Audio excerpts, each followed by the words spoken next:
नमस्कार, मनी गुरु की इस खास पेशकश में आप सभी का स्वागत है। मैं हूं स्वाति रायना।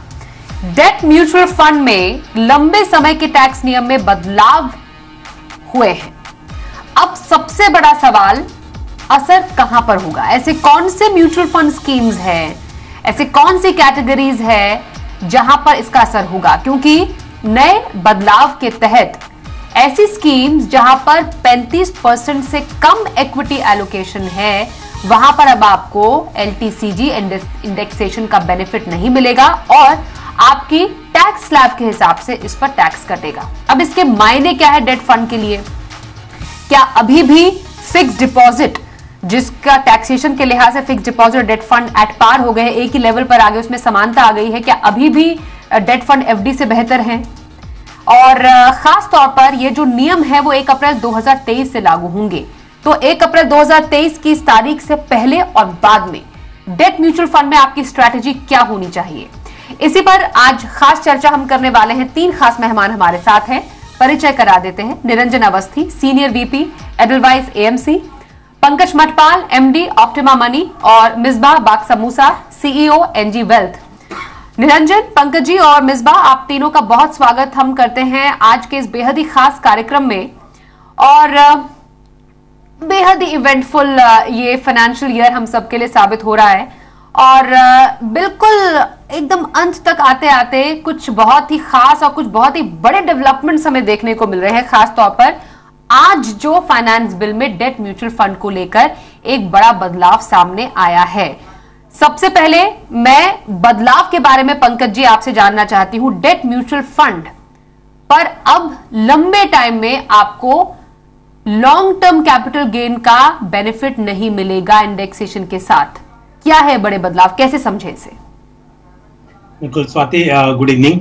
देखिए, जो बदलाव हुआ है डेफिनेटली ये इन्वेस्टर्स के हित में तो नहीं है, क्योंकि जब आपको लॉन्ग टर्म कैपिटल गेन्स पर इंडेक्सेशन का बेनिफिट मिलता है जो कि अभी तक एप्लीकेबल है, वो कोई ऐसा नहीं है कि वो एक्स्ट्रा कुछ बेनिफिट मिल रहा है। होता यह है कि आपने जो पैसा इन्वेस्ट किया, समय के साथ इन्फ्लेशन की वजह से उसकी वैल्यू कम हो जाती है। तो अभी तक ये हो रहा था कि आपने 1 लाख रुपए इन्वेस्ट किए, वो बढ़कर 1,50,000 हो गए, तो क्योंकि उसमें इन्फ्लेशन भी है तो गवर्नमेंट ये कर रही थी कि टैक्स जो ले रही थी वो सिर्फ जो एक्चुअल प्रॉफिट है उस पर ले रही थी। लेकिन अब जो बदलाव हुआ है, यानी कि 1 अप्रैल 2023 से जो लागू होगा, इसके अकॉर्डिंग ऐसे सभी म्यूचुअल फंड स्कीम्स, जिसमें कि debt oriented mutual fund schemes हो सकती हैं, है ही international funds, gold fund, silver fund, या फिर ऐसे हाइब्रिड फंड्स जहां पर इक्विटी एलोकेशन 35% से अधिक नहीं है, यानी कि जो प्रीडोमिनेंटली डेट में इन्वेस्ट करते हैं, या फिर जैसा मैंने कहा कि गोल्ड फंड, सिल्वर फंड, ये भी सब उसमें आएंगे। तो ऐसे में आपको अब लॉन्ग टर्म कैपिटल गेन्स पर इंडेक्सेशन का बेनिफिट नहीं मिलेगा और जो पूरा प्रॉफिट होगा वो आपके इनकम टैक्स स्लैब के हिसाब से, आप चाहे 30% टैक्स ब्रैकेट में हो, 20% टैक्स ब्रैकेट में हो, उस हिसाब से आपको टैक्स पे करना होगा।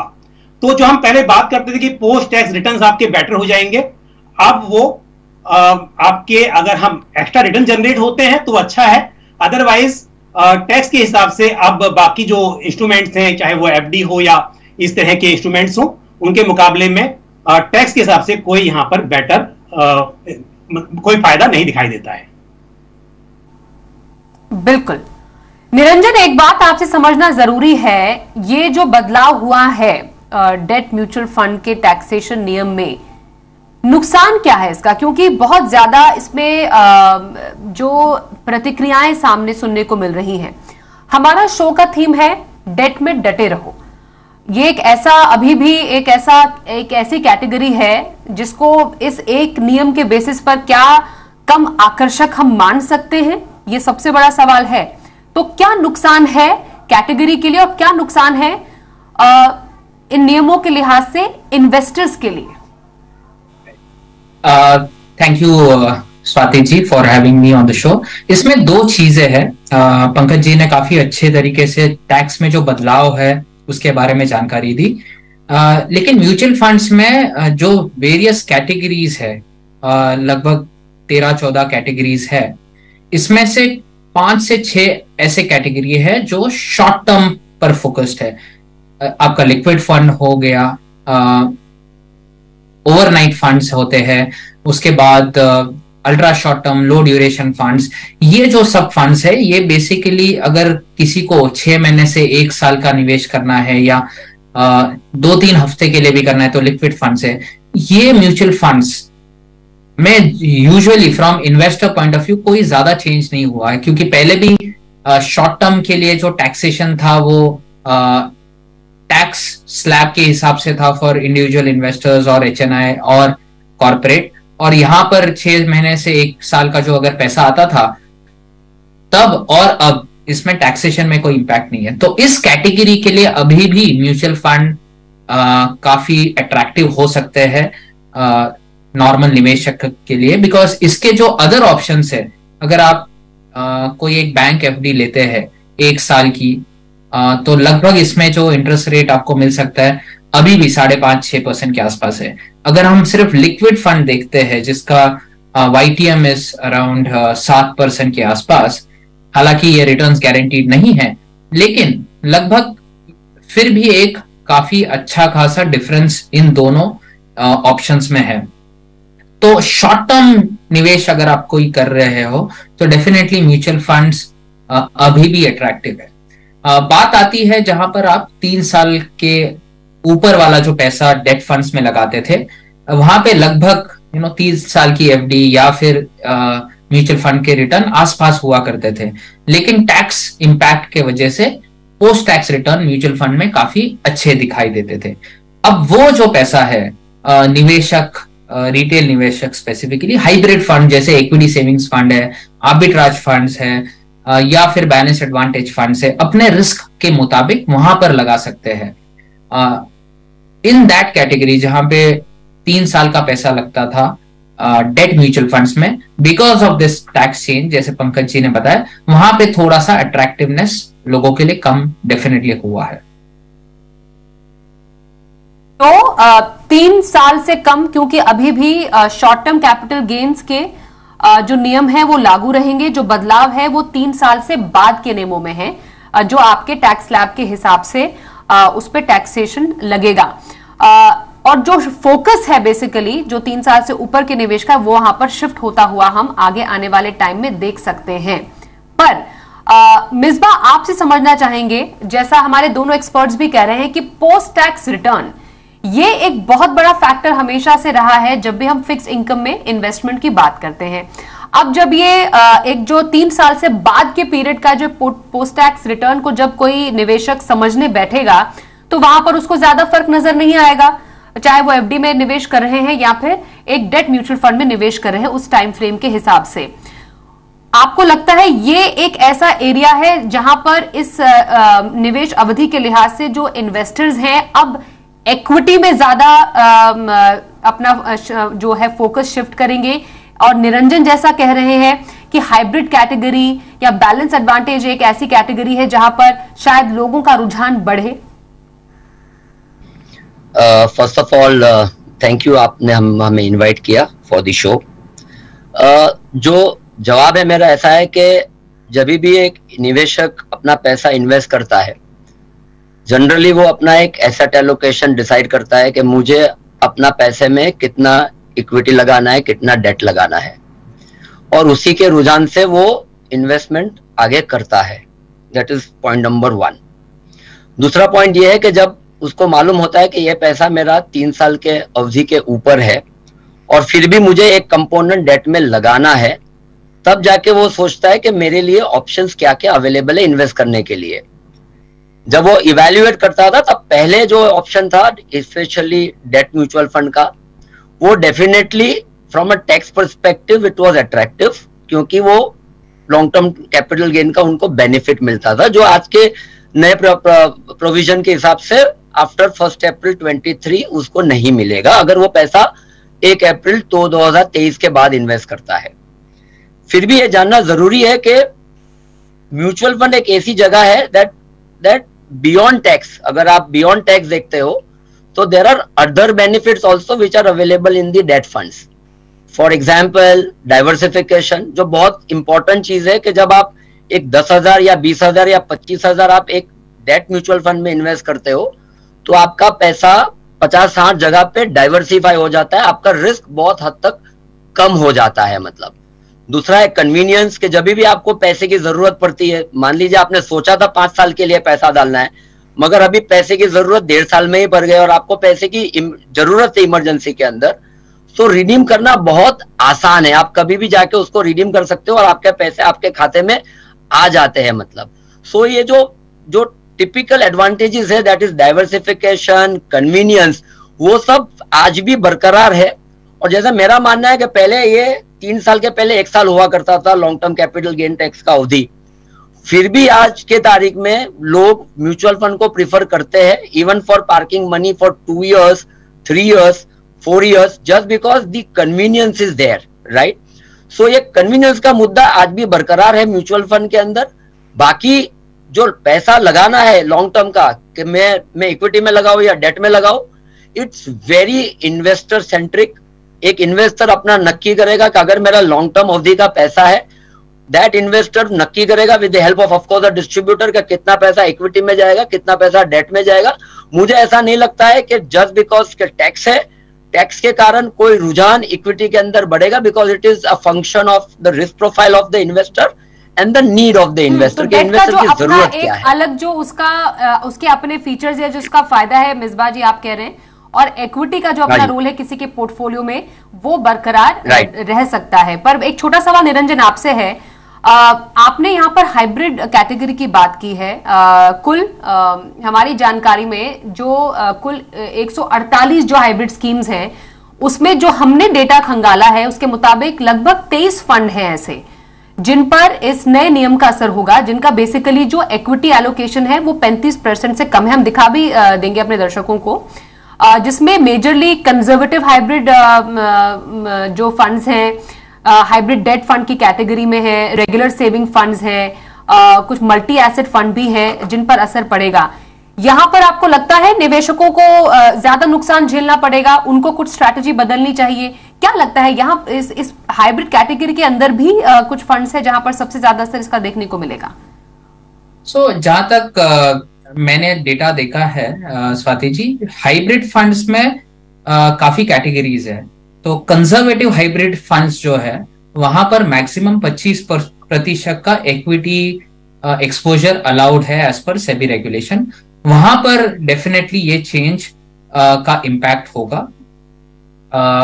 बाकी जो कैटेगरीज है, weather it is multi asset fund, balanced advantage funds या एग्रेसिव हाइब्रिड फंड्स, यहाँ पे maximum almost 95 to 99% of funds जो है ये इक्विटी टैक्सेशन की ओर जाते हैं, क्योंकि इसमें minimum equity exposure in all this funds is around 65% के आसपास रहता है। तो वहां पर लोगों की चिंता करने की जरूरत नहीं। अगर कुछ कैटेगरी में जैसे आपने देखा होगा 30 या 40% इक्विटी है, ये इक्विटी हेज करने के बाद में 30 या 40% हुआ होगा। For instance equity savings fund में अगर हम नेट इक्विटी एक्सपोजर देखते हैं तो लगभग 30 या 40% होगा, लेकिन ग्रॉस इक्विटी एक्सपोजर 65% होता है, जिसको ऑप्शंस या फ्यूचर्स के द्वारा, स्टॉक ऑप्शंस या फ्यूचर्स के द्वारा हेज कर अराउंड 30-40% किया जाता है। तो यहां पर इंपैक्ट नहीं होगा। Impact generally conservative hybrid category में है, जहां पे लगभग 15-20 हजार करोड़ का पैसा AUM करंटली है, जिसमें equity exposure is less than 25%। बाकी कैटेगरीज में हार्डली 1 या 2 फंड है जो डेट टैक्सेशन के अतिरिक्त आते हैं, बिकॉज इक्विटी एक्सपोजर 65% से नीचे है। इन कैटेगरी में भी फंड मैनेजर को एक फ्लेक्सिबिलिटी होती है कि वो 65% के ऊपर एक्सपोजर बढ़ाए और वहां पर रखे, ताकि वो इक्विटी टैक्सेशन के लिए क्वालिफाई हो। तो मुझे नहीं लगता कि बाकी हाइब्रिड कैटेगरीज में इसका इम्पैक्ट होगा। बिल्कुल सर, एक ब्रेक का यहाँ पर वक्त हो गया है, तुरंत वापस लौटेंगे और समझेंगे इन बदलावों के बाद अब आपको डेट म्यूचुअल फंड में अपनी स्ट्रैटेजी क्या बनानी चाहिए। हमारे खास एक्सपर्ट्स हमारे साथ बने हुए हैं, बने रहिए हमारे साथ।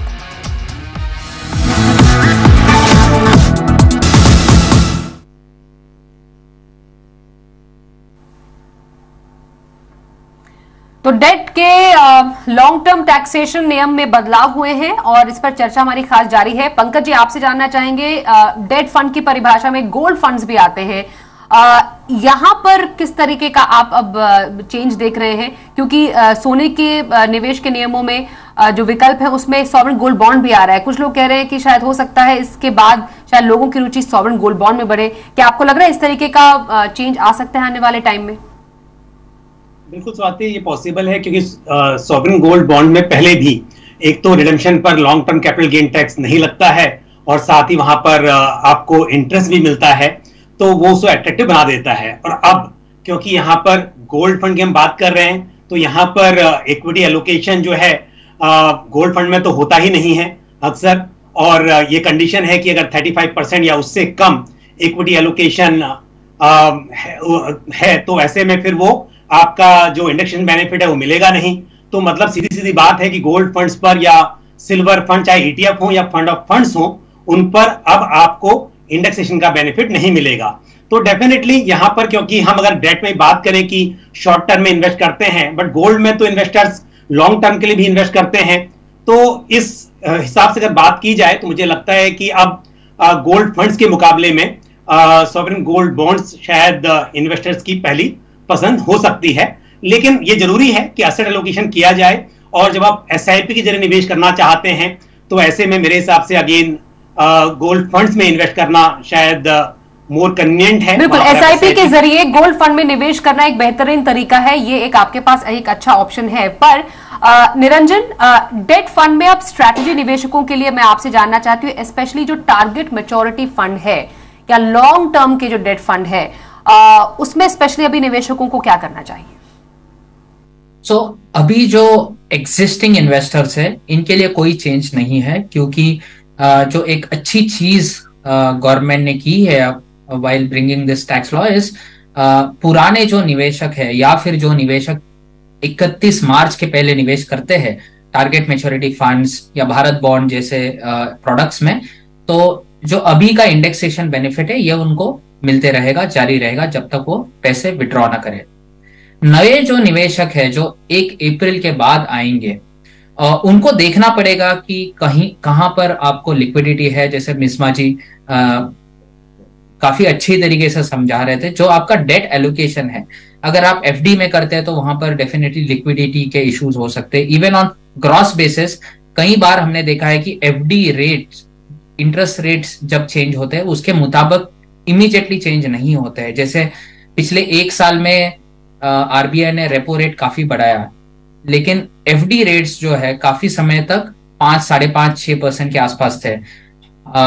उसी समय पर टारगेट मैच्योरिटी के जो यील्ड्स है वो काफी बढ़ चुके थे ऑलरेडी, तो gap between FD rates and target maturity funds लगभग 1-1.5% के आसपास था। ऐसे समय पर ओवरऑल ग्रॉस रिटर्न या ग्रॉस यील्ड काफी अट्रैक्टिव हो सकती है compare to other option, plus liquidity जो मिलती है म्यूचुअल फंड्स में, ये अभी भी टारगेट मैच्योरिटी फंड्स जैसे प्रोडक्ट को निवेशकों के लिए अट्रैक्टिव हो सकती है। लेकिन इसमें ध्यान देना पड़ेगा कि आप निवेश करें, लेकिन आपकी जो निवेश की अवधि है वो और टारगेट मैच्योरिटी की जो अवधि है वो मैच होनी चाहिए, और ओवरऑल जो आपका लिक्विडिटी है या रिटर्न है वो बाकी प्रोडक्ट से बेहतर हो सकता है अभी भी। बिल्कुल, एक बड़ा ब्लो एचएनआईज के लिए है डेफिनेटली मिसबा यहाँ पर। अब उनको तो चाहे एफडी हो या फिर डेट हो, दोनों में हायर टैक्स स्लैब पे ही टैक्स देना पड़ेगा। स्पेशली ऐसे निवेशकों के लिए क्या अब विकल्प बाकी रह जाता है?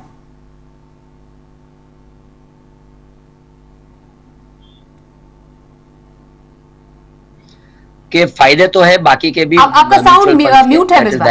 यस, या मेरा आवाज आ रहा है अभी आपको? Yes, hello.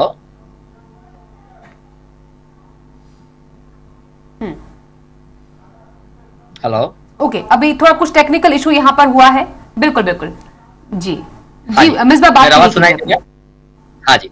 तो मैंने पहले ही बताया कि जो म्यूचुअल फंड के जो बाकी के एडवांटेज है टैक्स के अलावा, कन्वीनियंसी और ये सब तो बरकरार है, डाइवर्सिफिकेशन, सो उसके कारण जो रिस्क कम होता है।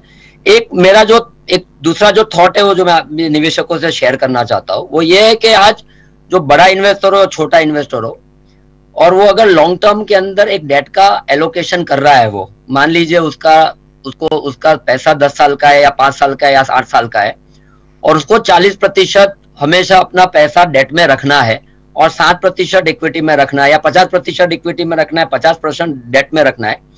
तो पहले इन्वेस्टर क्या करते थे कि 50 रुपए इक्विटी में रखते थे और 50 रुपए डेट में रखते थे, क्योंकि वो लॉन्ग टर्म बेनिफिट के अंदर डेट में भी टैक्सेशन कम रहता था।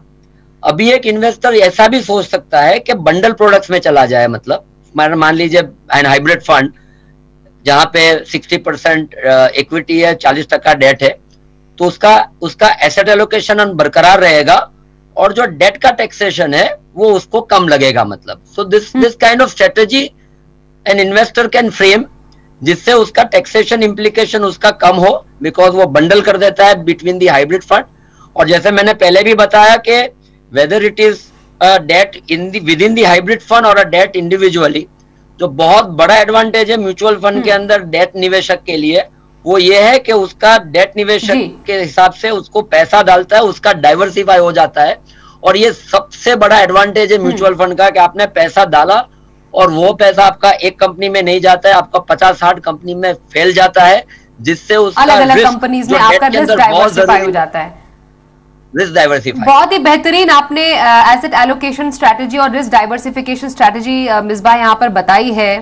कुल मिलाकर आपको स्ट्रैटेजी ऐसी बनानी है जिससे कि मौजूदा जो नियम है अब जो लागू होंगे उसका ज्यादा से ज्यादा फायदा ले पाए।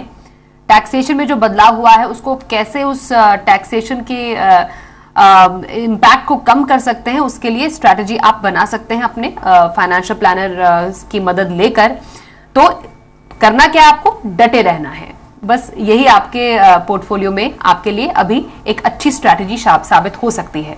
हमारे साथ चर्चा में शामिल होने के लिए पंकज मटपाल आपका, निरंजन अवस्थी और साथ ही मिसबाह जी आपका भी बहुत धन्यवाद करेंगे। आज के शो में बस इतना ही। देखते रहिए सी न्यूज़।